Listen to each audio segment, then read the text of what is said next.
This is the Healthcare Education Transformation Podcast, a podcast brought to you by two physical therapists devoted to helping physical therapists and other healthcare providers become better educators to patients, students, the community, and each other by interviewing prominent and passionate people within the realms of healthcare and education. The Healthcare Education Transformation Podcast is intended literally for educational and entertainment purposes only. No clinical decision making should be based on only one source, and therefore this podcast should not be used as personal medical advice. While care has been taken to ensure accuracy, occasionally mistakes and factual errors can be present, as we are only human. This is our journey on the road to becoming better educators, so get ready with your pen and paper as class is about to begin. Hello everyone, and welcome to our first interview episode. My name is Brandon Powen, and I am joined by my co-host F. Scott Fiel, and we had an absolute blast interviewing John Childs about an overview of the PT education model. Now, John is a true innovator, and he's definitely driving change with PT entry-level education. And it was very enlightening to hear his perspective on many of the pressing issues facing DPT education, along with some solutions. Now, we realized that we didn't discuss much in detail about the Baylor and South College DPT programs, but we're looking to having John Childs and other representatives from the Baylor and South College DPT programs, along with a current student in the South College program, in for a future episode, so it will be covered. So without further ado, we present our interview with John Childs. All right, welcome everyone to another episode of the Healthcare Education Transformation Podcast. And today we are honored to have the one and only Dr. John Childs joining us. Dr. Childs, thank you so much for your time and for coming on the show with us. Thanks, glad to be here. So many people in the physical therapy profession know Dr. Childs as the founder and CEO of Evidence in Motion, which is the largest provider of post-professional educational programs in the PT industry. Dr. Childs, do you think you could tell us a little bit about, your journey as a PT and about your experience throughout your various roles as a clinician, educator, and administrator? Yeah, sure. I'll give you a little bit of background. I graduated from the Air Force Academy back in the mid-1990s, 1994 to be exact. So I had a bit of an unusual path as a physical therapist in that when I graduated from college, I was commissioned in the Air Force as a second lieutenant, and then went straight to graduate school, which was PT school in my case, in the U.S. Army Baylor program, which was a master's program at the time. Graduated in, it was about an 18-month or so program, finished up in the summer, I think, of 1996, and then was in clinical practice for 3 to 4 years at Davis-Monthan Air Force Base in Tucson, then went to Columbus, Mississippi. Was only in Mississippi, for about 10 months and got picked up to get my PhD. And that was a real pivotal point in my career because I was debating about getting out of the Air Force, staying in. My commitment was, coming to an end. And when the Air Force dangled the PhD opportunity out there for me to stay in the Air Force, that was, for an educational junkie like me, that was too hard to resist. And that was really the beginning of what I would call the sort of the academic educational phase of my career, eventually led to me being involved in a number of startups in the PT industry, which has been, a tremendous journey over the last number of years. Yeah, Dr. Childs, first off, thank you so much for your service. I've been a physical therapist now for 10 years, and I've followed your career for just about all 10 of those years. My question was, what do you feel is the biggest limitations or restrictions currently in DPT education utilizing the current mainstream model? It's a great question. The way I sort of frame it is, when I went to PT school, master's degree was sort of the mainstay. We had already made the shift from bachelor's to master's. For the most part, there were still some bachelor programs around when I went to PT school. But for the most part, master's was the norm, and programs were about 18 months in length, I would say, on average. And then all of a sudden, in the late 90s, early 2000s, there becomes this shift towards the DPT. And we could hash out all the reasons why, that sort of happened, whether that was a good idea, bad idea. It doesn't really matter. In this case, it's the DPT, and that's what it is. But in any event, when it went to the DPT, higher education really saw an opportunity to tack on another year, in some cases, year and a half of education. The demand for PT school was quite high. It still is. So where there's a willingness to pay tuition, there are institutions of higher ed that are more than happy to accept those tuition dollars. I joke with individuals that if the market would support a 5-year DPT, I can assure you that academics would find a way to stretch it out even further. I mean, all of a sudden, all these esoteric skills that are so-called advanced skills. Trust me, they would become entry-level requirements in these 5-year programs. The reason DPT is not 5 years is because the market really won't support that. They found sort of this sweet spot at 3 years. And I say that to say this: when you look at the content that was actually added to the curriculum to sort of get us from the master's to the DPT, you're talking about pharmacology, radiology, imaging. Maybe that's 4 to 6 months of content. So we sort of make the case that if you would have right-sized DPT education around the needs of the curriculum, it would probably have gone from about 18 months to 2 years. Instead, it went from 18 months to 3 years for supply-demand sorts of reasons that had really nothing to do with the curriculum and the sort of the requirements of what you need to get to that doctoral degree. So over the years, of course, what's happened is we've gotten longer and longer education. Tuition keeps going up and up and up. And it's not lost on any of us that salaries among PTs have stayed relatively flat despite the transition to the DPT. So you have students with higher and higher debt loads making the same amount of money as those of us who made when we graduated from PT school in the mid-90s, obviously adjusted for inflation. And so the return on investment as a PT is becoming less and less compelling. And we think that poses a serious threat to the applicant pool. I tell folks all the time, I've got 5 kids, and I could never recommend that one of my children become a physical therapist, at least based on some return on investment type metric. And that embarrasses me a bit that I would have to perhaps counsel my kids to consider another career, especially at, $150,000 tuition type schools, where you're going to be paying student loans for 20, 30 years. You're never going to get out of debt. Certainly as therapists, we get into the profession for reasons that are above and beyond financial. And that's a good thing. That defines, I think, some of our caring, our empathy, but it still has to make common sense from a financial perspective. And we think that return on investment is increasingly becoming a threat to, or the lack of return on investment, a threat to the future of the applicant pool. What used to be, your grandparents were proud if they graduated from high school. Our parents were proud if we graduated from college. We're proud of our kids if they go to a great grad school. And so we certainly see this kind of educational creep where you go to high school is less important than where you go to college is less important than where you go to grad school. And so, grad school is sort of the ticket now to the sort of the middle class working sort of force, if you will. Whereas now college is like what high school used to be, kind of gets you into sort of an entry-level job. What changes do you feel that a majority of the DPT programs are going to need to make in order to provide better education to their students in the future? Realizing that, every program is very specific, but what are some changes that you think that a lot of the DPT programs will need to make?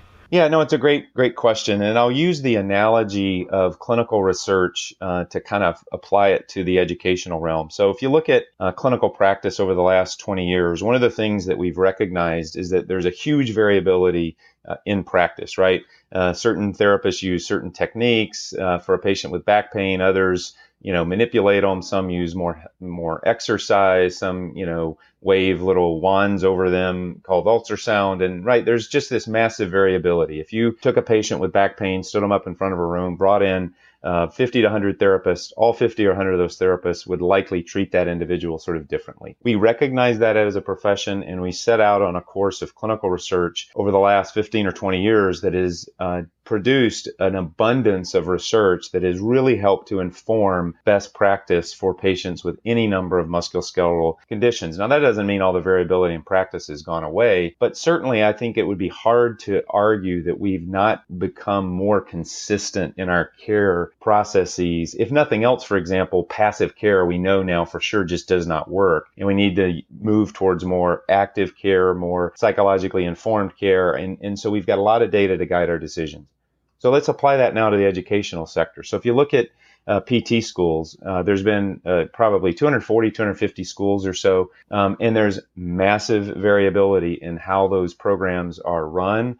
Every program has its own sort of introduction to biomechanics kind of lectures. There's really very little to no focus on educational research. We've put a lot of emphasis on how to practice better in the clinic, but there's extremely little data on models of education that are optimal for building the next generation of physical therapists. And worse than that is that these educational programs, they don't cooperate well together at all, right? They live within their little brick and mortar fiefdoms, and the faculty in each of those schools sort of thinks it has the cat's meow, if you will, of the body of knowledge that's necessary to teach their students. So if I'm on faculty in a program, my content is my content, your content in another program is your content, and we sort of claim our intellectual property to our content and we don't share it across programs. And so as a result, students get, again, this very kind of wide variation in practice or in their education, both in the didactic phase, but even worse is in the clinical education phase. And that's where we think the real black eye is of DPT, is that we send therapists out to the clinic and then we sort of hope and pray that they catch something useful while they're out there, really having no idea what they're learning, in most cases, no objective sort of outcome measures and those sorts of things that can, and then in many cases, our clinical educators are very loosely connected to the academic programs. I mean, we still have situations where students show up on a rotation and it's a surprise to the CI that a student is there on a Monday morning. And that's a problem. I say that, the only requirements to be a clinical educator is you got to have a heart rate and a pulse and a license. And if you meet those three things, there are many schools that are willing to send you students. And that's just not an optimal way to train. Sure, no, absolutely. And kind of with that, Dr. Childs, what do you feel is the best solution to that problem? Well, this gets to the heart of kind of the journey we've been on the EIM side over the last number of years. For our first, 10 years of our history, we really focused on post-professional education in a blended model. So residency programs, fellowship programs, certification programs. And then in, call it 2011, 12, sometime in that time frame, we really got interested in seeing if we could take some of those strategies that we had learned in blended learning in the post-professional world and sort of move that upstream into entry level. And our first sort of effort was trying to tackle clinical education, because on the EIM side, on the post-professional side, we had this big network of outpatient clinics, hospitals that partnered with us on residency fellowship. So we had a lot of really highly motivated clinicians who had gone through our program. So somewhat of a standardized set of clinical educators, if you will, that were very motivated to train students in a consistent model. So we built a curriculum.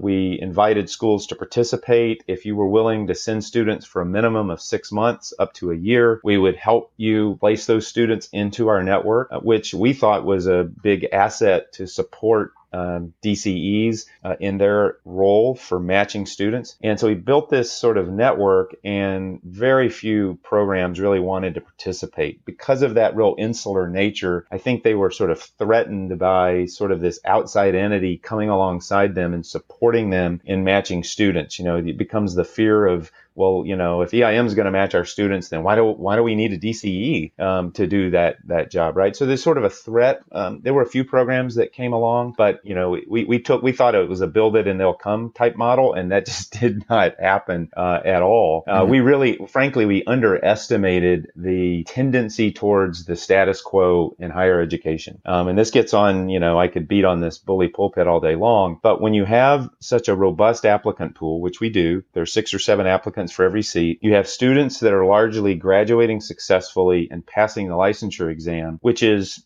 kind of the litmus test of whether a program is succeeding or not. There are many, well-intended educators that sit around conference tables and argue that there's no problem in PT education because the outcomes of passing the licensure, students are getting jobs. What's the problem? And so there's a huge tendency towards the status quo. We underestimated that and finally realized, gosh, if we want to make a dent in PT education, we're actually going to have to get into the PT education business soup to nuts. So from the very beginning, when a student's recruited, all the way to the very end, if we're going to have any ability to realize some of the changes, at least we think will be pivotal for the next generation of therapists.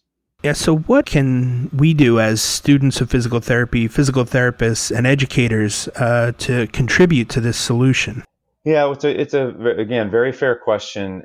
If you want to do it in your lifetime, I think you have to sort of start from scratch, and that may be a bit cynical because there are a lot of very, I think, progressive faculty with some terrific ideas for upgrading their own program and their own curriculum. The problem with that is unless you have a leadership structure within your program that really allows you to be innovative, disrupt the sort of the status quo and make decisions without consensus, then you're going to have a really hard time influencing the curriculum of that program. Because by and large, faculty in traditional programs sit around a table, everybody throws out their idea, and you talk until you get to some level of consensus. And consensus is just not the way that you're ever going to make change. You ultimately have to have someone who is going to be a benevolent dictator of sorts, who's a visionary that has an idea and has the sort of the latitude to be that benevolent dictator and make change happen. And that sort of leadership, unfortunately, just doesn't exist in most academic programs because we, again, have sort of been built on this kind of consensus model where everybody's kind of got to be happy and agree. And that just never happens. So basically you sit around, you talk about change, you have these strategic planning meetings, and then you sort of go back and you do the exact same thing you've always been doing. So that's a bit cynical. That's why we have sort of taken the route of doing sort of startup programs, building them from scratch, where we can have some level of influence over the design and the model. So you're saying that finding a program that has the freedom of creativity is really the optimal setting or solution for change and growth. Yeah, I think it is. I mean, you've got to have a program director, leadership within that program where there's a culture for doing something different. And you do see this in a number of schools that are starting to, for example, maybe take a 3-year program and make it a 2.5-year program, or programs that are starting to incorporate some elements of online and distance education into the model to give students a bit more flexibility. So these models of innovation are happening within PT education in established programs. They're just happening at extremely kinds of low and slow kinds of rates. And even in the best program, even in the best case scenario, to shift a curriculum that's currently in place, it's going to take you 3 to 4 years to ever see those changes through, right? Because you've always got existing students in the pipeline. So it's like steering the Titanic when you're trying to change curriculum in an existing program. Dr. Charles, where do you see the future of DPT education going? Well, I mean, we certainly don't have a crystal ball, but, we are putting our stake in the ground that PT school is going to go to something that looks more akin to a 2 to perhaps 2.5-year model. So we're going to see a decrease in the length. We simply don't think that the 3-year DPT with increases in tuition like we're seeing is a sustainable model, that at some point in the not too distant future, we're going to see the applicant pool tipping and really shifting towards other health professions. Why not be a physician assistant, a nurse practitioner? There's a lot of other health professions where you can pay lower educational costs and make more income. The logic of becoming a therapist is starting to become, illogical. And so we think it's going to be shorter. And then we also think that there's going to be more and more elements of online presence in programs. We think the days of the brick and mortar schools, they'll still be there. They're not going away anytime soon. But we think that the sort of the modern student, if you will, wants a bit more flexibility. Faculty want more flexibility. There's no real reason why faculty have to live necessarily in the local area of the campus. Frankly, given the technology that's available, students don't necessarily have to live in the local area if the curriculum is designed in a way that facilitates that. So we think we'll see shorter programs, and elements of blended learning coming into those programs will be the future. So, John, I know there's been a lot of talk among many people in the PT profession regarding residency, some people thinking either being mandatory, some not. What are your overall thoughts about residency, and specifically thoughts on mandatory residency? Well, it's a great question. Obviously, on the EIM side, we're huge fans of residency. I tell people all the time, I'm embarrassed and not proud of the fact that we're the largest residency provider in the country by a factor of probably 20. And we don't wear that as a badge of honor, that we have that level of scale relative to other programs. We think that it's sort of a black eye. And what I mean by that is we don't have enough capacity of residency providers at this stage to meet the demand. And right now, frankly, the demand for residency, is probably represents maybe at most 10% of those graduating. And yet we can only satisfy maybe 3 to 5% of that demand at best. So by and large, fewer than, call it 5% of graduating therapists go on to residency following graduation. Now, and on the EIM side, I counsel a lot of students to not go into residency when they graduate because they can't afford it. And that's where we think the advantage of the 2-year DPT comes into play, because you shave a year of tuition off, you go into residency, and even if you're making a residency stipend as opposed to a full up comp during residency, you're still making money versus paying tuition. So the net sort of cost over that same period of time, it's a tremendous value because you can get both your DPT and residency. So we don't think residency, well, first of all, let me say this. We certainly I'd love to be alive when the day happens that residency becomes mandatory or so common that it's like in medicine where you really don't see physicians getting employed unless they've completed residency, right? Residency in medicine is not mandatory. It's just that the market won't hire you unless you have done a residency. We'd love to see that same phenomenon happen in PT, but we don't think that's possible until there are more residency opportunities and we see tuition come down in a way that gives therapists sort of the cap space to reasonably complete a residency program. If that can happen in our lifetime, and one day I can sit in my rocking chair and look out and see 90+% of therapists going on to residency training, I'll have lived a pretty good life. So I know too, for myself personally, I've been kind of struggling with that decision too, whether the residency or no residency. So if someone's not going for residency and they're looking more for a mentor, can you kind of just briefly go into about mentorship and how people can still get that growth, not necessarily even to the point where they don't necessarily even need the residency program, or if it's not necessarily the financially best option? Yeah, you bet. And again, as I mentioned before, I personally counsel a lot of students. Our admissions folks counsel students not to go into residency. And that may surprise folks because obviously we're in the residency business. But when we have these students who call us and they've got 160,000 or in some cases north of 200,000 when you include undergraduate, and they're really motivated, they want to go into residency and they're going to make, call it 40,000 a year in residency,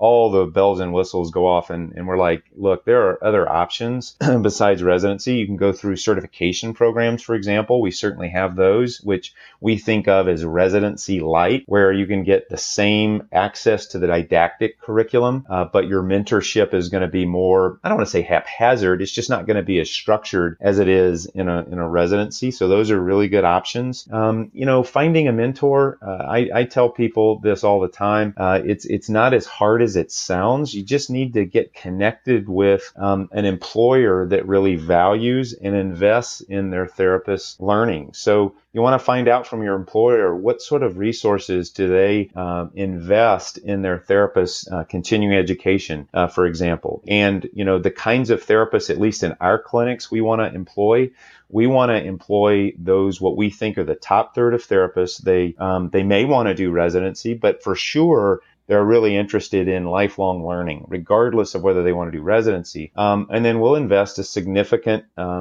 set of resources into their development over the first 3 to 5 years of their career. So it's really about finding an employer that will sort of stand behind their, everybody says they're interested in quality care, clinical excellence. It's one thing to say it. It's another thing to invest heavily in your therapist's sort of clinical pathway, especially early in your career. If you could change one aspect of education, what aspect would that be and why? I think in the DPT program, for example, that we're doing at South College, we sort of iterated on what I think of as two major themes. One was the link, and then one was the model, brick and mortar to more blended. If there's only one of those two, if you tied my hand behind my back, and you can only do one, I would say give me the length and we'll do it in a brick and mortar model. And the reason is because it's really the length that frees up what I call the cap space. And that what I mean by that is the difference between what therapists are paying in a 3-year model versus what they're paying in a 2-year model. And it's not just the difference in tuition. The actual larger difference is the opportunity cost of that 3rd year. In that 3rd year, students in other programs, right, are paying tuition. I'm now graduated in a 2-year program. I have my DPT. I may be going into residency. I may not be. Let's take the example of the student that's not going into residency. So in a 2-year model, maybe they've got a net tuition of, let's make it expensive. Let's call it $100,000 even. So still a pretty premium tuition, but you're not paying tuition in the 3rd year. I go into the employment market. I'm making, call it the average. Let's just be conservative. Let's say I'm making $60,000 a year. My net cost now for PT school is about $40,000 if you compare it to any other student going to a 3-year program. Well, that's as reasonable as any public institution anywhere in the country. And that is an ROI that you can make, that makes sense. So really the length is to me the key point to iterate around and innovate around, because that then frees up that therapist to get into the employment market, perhaps go to residency. And even if they go to residency, it's still a tremendous value relative to a 3-year DPT. Awesome. Well, thank you so much for all of, all this amazing content and this just wonderful insight that's really, truly been eye-opening for myself, not really going into the education system too much. Dr. Childs, where can people find you online and on social media? Yeah, so we're all over on the EIM side, Twitter, Facebook, Instagram. We're at EIM Team is our EIM handle. That's at EIM Team. I'm pretty active on social media. My handle in most places is at Childs JD. So my last name, J as in John, D as in David. And you can get in touch with me there. My email, John, JOHN at EIMPT.com. Always happy to stay connected with folks. And certainly, folks who've got opinions about the future of education, we love to listen to critics. So if you have a disparate opinion, we're wide open to hearing that and receiving that. We get better by really listening to those who may have different points of view. So we enjoy the healthy debate as well. Thanks for having me. The pleasure was all ours. And thank you again for coming on the show, Dr. Childs. To our listeners who want to learn more about us, we are online through Facebook at the Healthcare Education Transformation Podcast. We are also available on Twitter at HET Podcast. And you can also follow us on our website at healthcareeducationtransformationpodcast.com. And on our next episode, we will have Todd Davenport discussing what makes a great educator. Thank you, everyone, and we'll see you in class next week.